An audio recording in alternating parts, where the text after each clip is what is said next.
Hi everyone, it's Lynnea for LDRS Creative, and I'm going to be watercoloring an impressed background today.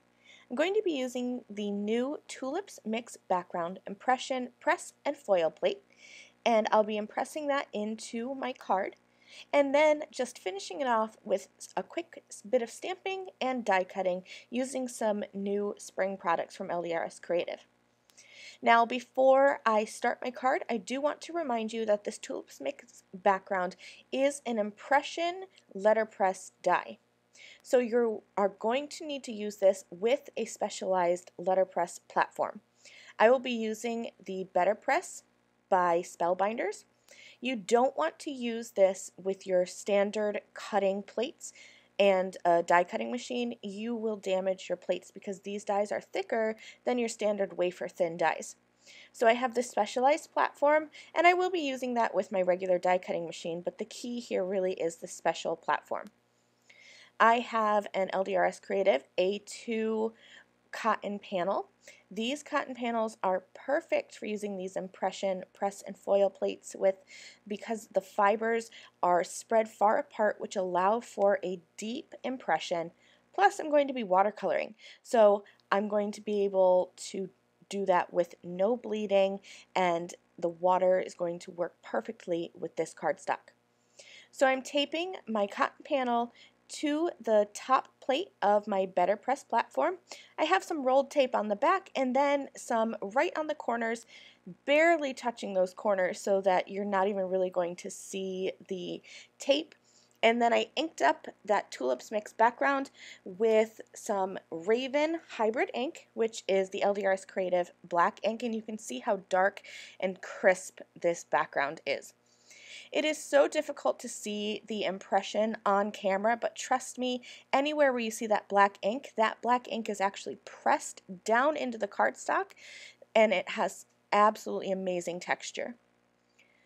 I grabbed my rainbow watercolor palette, and now I'm just going to do some easy peasy watercoloring. I'm doing a wet on dry coloring, so my cardstock is completely dry, and I'm just grabbing some watercolor and adding it over top of the tulips. I'm not doing any blending really.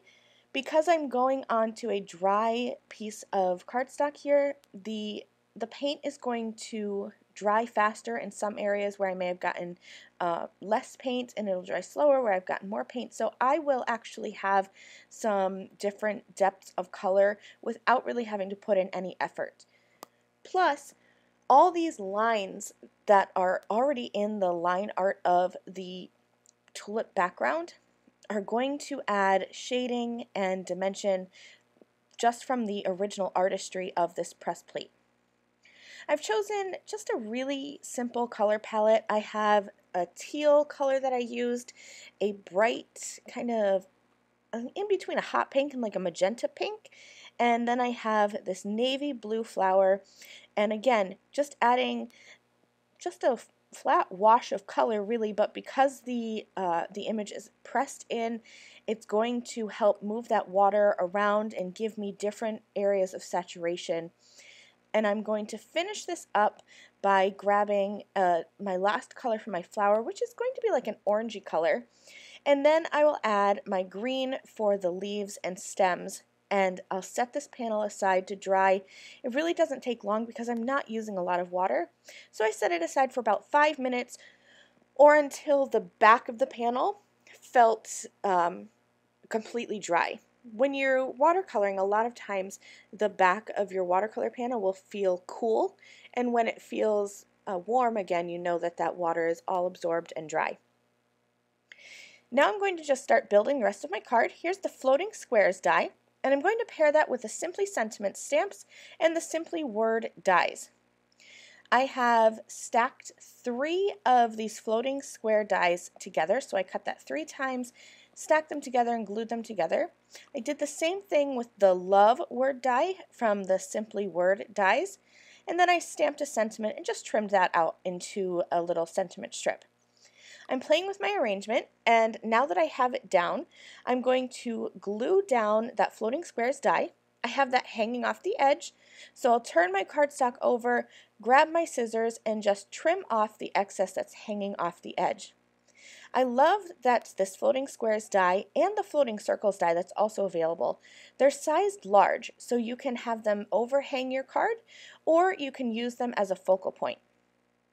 I went ahead and added my word die and my sentiment panel onto a piece of vellum that I cut with that floating squares die, so it's going to fit perfectly in the center. I hid some adhesive behind those elements, and then I also ran some along the edges and cleaned some of that up with my finger so that you wouldn't really be able to see the adhesive. And that is an easy peasy trick for hiding your adhesive behind vellum. Here is my finished card. This came together so quickly, and this background is so bright and happy and perfect for spring. Thanks so much for joining me. I will leave links in the video description below so you can shop these products. Thanks for watching. I'll see you soon. Bye.